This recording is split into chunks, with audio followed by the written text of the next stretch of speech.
আসসালামু আলাইকুম। আশা করি সবাই ভালো আছেন। আজকে যে কাজটি করতেছি এটা হচ্ছে Redmi S2। এটা হচ্ছে আপনার eMMC-টা টোটাল ড্যামেজ আছে। আমরা বক্সে কানেক্ট করার পর বুঝতে পারলাম। আমি এই ভিডিওটার ভয়েসটা পরবর্তীতে লাগাইছি। আমি আপনাদেরকে দেখাচ্ছি কিভাবে এটার ফুল প্রোগ্রামিং শেষ করবেন, আর হচ্ছে ড্রাম ফাইল ছাড়া কিভাবে আপনারা এটার ফুল রান করতে পারেন। যে কোনো ফোনের আপনারা ড্রাম ফাইল ছাড়া শুধু ফার্মওয়্যার বা ইঞ্জিনিয়ারিং ফাইল হইলে আপনারা এই ফোন রান করতে পারবেন ইনশাল্লাহ। আচ্ছা, এখান থেকে আমরা ইওফাই যে eMMC টুলবক্স আছে এটা ওপেন করি।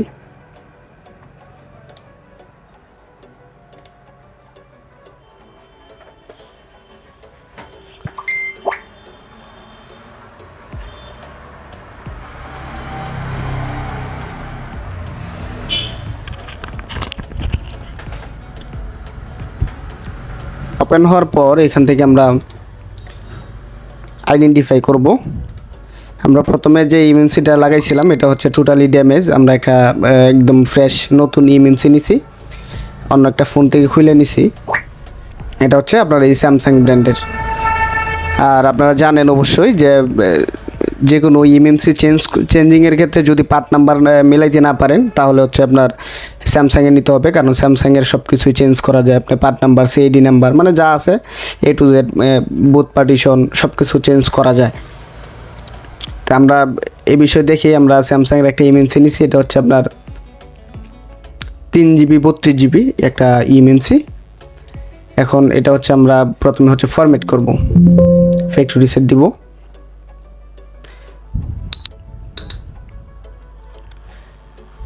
তারপর এখান থেকে হচ্ছে ইরিস করব।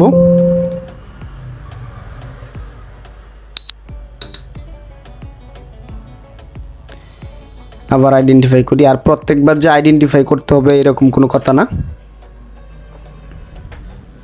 দেখুন এখান থেকে হচ্ছে আমাদের eMMC-টা ফরম্যাট হয়ে গেছে। এখন এখান থেকে হচ্ছে আমাদের RPMB-টা ক্লিন করতে হবে, যেহেতু RPMB-টা আমরা চাই না পরবর্তীতে এটার যে কাজ করা হোক। এখানে হচ্ছে আমাদের যে লোয়ার পার্টিশন এটা সম্পূর্ণ মিল আছে, আপনার 4 MB আছে, কিন্তু যদি এখানে যদি RPMB 16 থাকতো তাহলে হচ্ছে RPMB 16 দিতে হইতো। কিন্তু যেহেতু আমাদের ফোনটা হচ্ছে MI S2 এর জন্য হচ্ছে এটার বুথ পার্টিশনটা হচ্ছে, আমি অনেকটি কাজ করছি এই ফোনের, এটা বুথ পার্টিশনটা এটার সাথে মিল রয়েছে, তার মানে আমাদের এটা চেঞ্জ করার কোনো প্রয়োজন নাই। আর যে সিআইডি আছে এটা চলবে, আমরা সিআইডিও চেঞ্জ করব না। যদি আপনার এটা হচ্ছে যদি আপনারা পার্ট নাম্বার না মিলে, তারপর হচ্ছে সিআইডি, কিছু কিছু সিআইডি আছে আপনার একটা eMMC-র মধ্যে আপনার 5টা 10টা সিআইডি থাকে। হ্যাঁ, এইগুলা আপনি একটা মিললেই আপনি ওই ফাইল দিয়ে ফোন রান করবে, ঠিক আছে। তার মধ্যে একটা পরে এই সিআইডিটা, তার জন্য আমরা সিআইডিও চেঞ্জ করব না, আমরা শুধু RPMB-টা ক্লিন করব। তা RPMB ক্লিন করার জন্য হচ্ছে আমরা এটা ফাইনাল রাইট করব না, এখান থেকে হচ্ছে রিড FW যে ফাইল আছে এটা এখান থেকে রিড করব।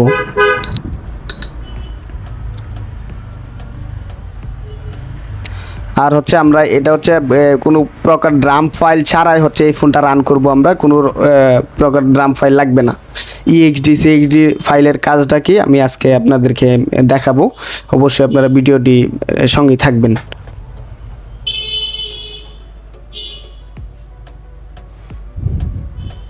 দেখুন আমাদের ফাইলটি কিন্তু রিড হয়েছে। এখন এখান থেকে হচ্ছে যে আপডেট eMMC FW, এখান থেকে হচ্ছে যেটা আপনার এই যে ইউজ এটা দিতে হবে, নিউটা দিব না আমরা, যেটা এখান থেকে কপি করছি এটাই দিব। এখান থেকে যদি আমরা রাইট করি তাহলে হচ্ছে আমাদের RPMB ক্লিন হয়ে যাবে এবং eMMC-টা একদম নতুন ক্লিন যেরকম থাকে এরকম হয়ে যাবে।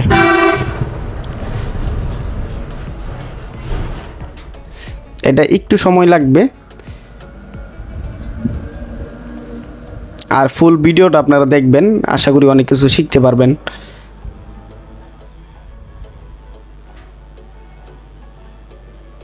আপনার যে কোনো ফোনের আপনারা eMMC চেঞ্জ করতে পারবেন, আপনার কোনো প্রকার ড্রাম ফাইল লাগবে না।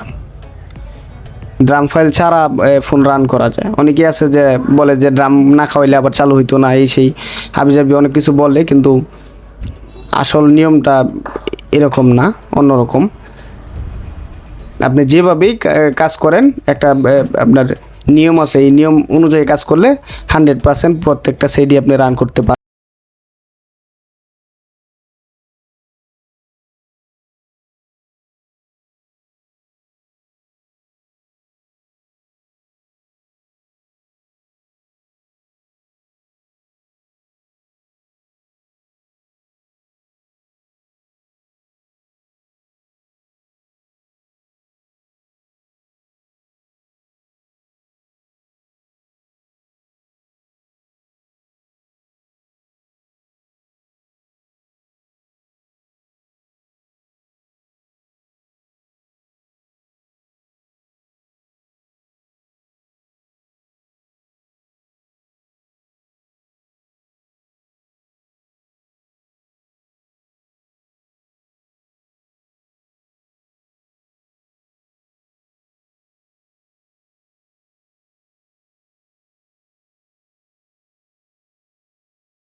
এই পার্টিশন কনফিগারটা করা, এখন যদি ফাইলটা থাকে তাহলে আপনার জানা লাগবে না কোন সিপিইউর জন্য আপনি এই এমএমসিটা প্রোগ্রাম করতেছেন।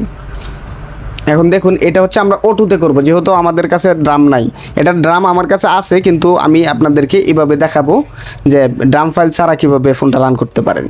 এখানে হচ্ছে এই যে দেখুন, এখান থেকে যদি আমরা ক্লিক করি, এখানে এই যে দেখেন কোয়ালকাম, মিডিয়াটেক আর হচ্ছে স্পেকট্রাম। তো যেহেতু এটা MIS2 যেহেতু কোয়ালকাম সিপিইউ দিয়ে তৈরি করা, আমরা এখান থেকে কোয়ালকাম সিলেক্ট করে চাপ দিব। তারপর হচ্ছে এখানে দেখেন যে পার্টিশন কনফিগার হয়ে যাবে।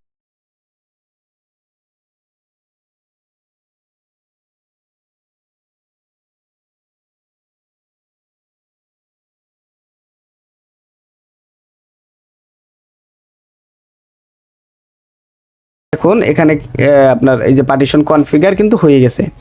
এখানে কিন্তু আগে লাল চিহ্ন আছিল, আপনারা দেখছেন। দেখুন এখানে এখন পার্টিশন কনফিগার হয়ে গেছে, মানে এটা হচ্ছে কোয়ালকাম সিপিইউর জন্য রেডি হয়ে গেছে। আর যদি আমরা MTK সিপিইউ থাকতো, অন্য একটা ফোনের কাজ করতাম, তাহলে হচ্ছে এখান থেকে মিডিয়াটেক সিলেক্ট করতাম বা MTK সিলেক্ট করতাম। আর যদি স্পেকট্রাম হইতো তাহলে স্পেকট্রাম আমরা সিলেক্ট করতাম।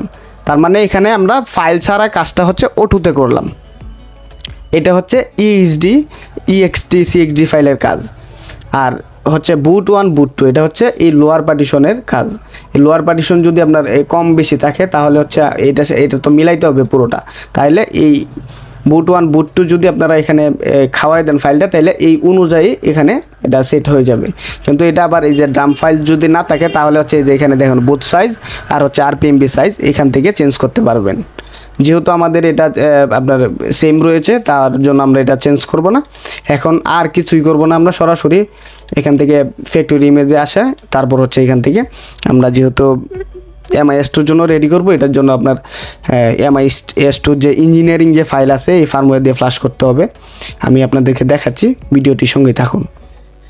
এখান থেকে দেখুন আমরা যে প্ল্যাটফর্ম এটা সিলেক্ট করলাম কোয়ালকাম। এখন এখান থেকে হচ্ছে র প্রোগ্রাম XML আর হচ্ছে প্যাথ XML এটা আমাদের ধরিয়ে দিতে হবে।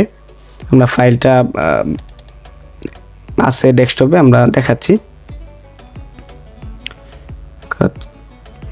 ইঞ্জিনিয়ারিং ফাইল Xiaomi, তারপর হচ্ছে S সিরিয়াল, এই যে MIS2 এটা হচ্ছে S2 আর হচ্ছে Y2 একই ফাইল, ইঞ্জিনিয়ারিং ফাইল একটাই, এই দুইটা ফাইল একই কাজ করে।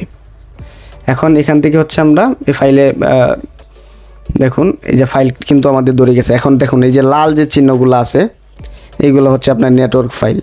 এখন এটা দিয়ে যদি আমরা ফ্লাশ করি তাহলে হচ্ছে আমাদের IMEI নাম্বারটা আসবে না, কিন্তু বেসব্যান্ড আসবে। তারপর হচ্ছে আমরা ওই নেটওয়ার্ক রিপেয়ারটা করে আমাদের ফোনটি হচ্ছে ইঞ্জিনিয়ারিং মোডে চালু হবে এই ফাইল দিয়ে ফ্লাশ করার পর।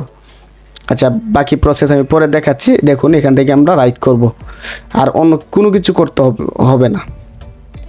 এখান থেকে রাইট করলাম। দেখুন এই ফাইলটা হচ্ছে আপনার লোড হবে, আমরা একটু ওয়েট করি, পরবর্তীতে আমি। আচ্ছা দেখুন আমাদের কিন্তু ফাইলটি আপনার ফ্লাশ করা কমপ্লিট হয়েছে। আমরা এখান থেকে আইডেন্টিফাই করি আবার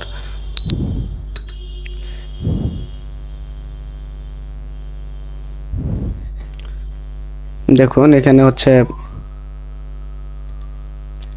আমাদের যে পার্টিশনগুলো এগুলোকে শো করছে, আর এখানে হচ্ছে ইঞ্জিনিয়ারিং ফাইল যে খাওয়াইছি এর ফার্মওয়্যারের মানে ভার্সন সব কিছু চলে আসছে। এখন হচ্ছে আমরা এটা কেটে দিব, কেটে দেওয়ার পর আমরা মোবাইলে ইনস্টল করব। আইসিটা রিবলিং করতে হবে।